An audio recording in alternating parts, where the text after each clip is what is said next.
Tama na, tama Ano? na. Ano? Ha? Di ba alam na may asawa to, anak? Ha? Ano? Tama na po. Gusto mo maging kabit? Ha? Hindi. Hindi, Hindi ka maging bayan? Gusto na tayo maayos. Ayaw? Buka muna. Hindi. Hindi, gusto ko may nahon. Gusto ko may nahon. Alam mo ba? Gusto ko may nahon. Gusto ko may nahon. Ha? Alam mo ba? Kasi di ba? Content? Viral? Hindi, ha? Wala alam. Hindi ko alam. Hindi ko alam. Wala ko alam. Ha? Hindi niya sinabi mo na kung alam. Dahil ipaalam mo sa kanya. Ipaalam mo sa kanya. Hindi, sinabi mo na. Sinabi mo na. Sabi mo na. Sinabi mo na. Sigaw mo pa. Ikaw sabihin mo sa kanya. Ano? Alam niya ba? Hindi, Yung hindi. ako niyo? Kabit? Ha? Alam niyo? Ha?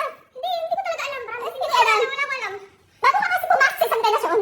So naman daw, yun ang alam mo. Hindi niya sinabi sa akin. Walang nakakaalam. Ha? Wala talaga. At kasi, alam mo na? Ha? Yan, tama, tama, tama. Mag-usap tayo, mag-usap tayo. Sabi niya lang sa kapalid ka lang eh. Mag-usap na Wala tayo. akong alam. Hindi ko alam na may asawa si Derek. Ha?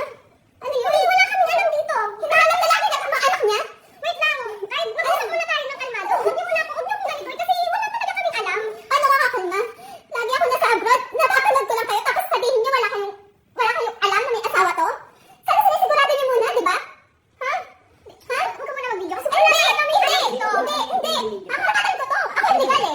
Hindi, pigilan mo ko. Ano ka? May minahon ka, minahon ka. Hindi, kahit mga kayo, wala akong alam. Hindi ko alam na may asawa si Derek. Hindi ko alam na... Ang tigil ako sa inyo. Ang tagal-tagal ko. Mag-usap muna tayo. Mag-usap muna tayo. Mag-usap muna tayo.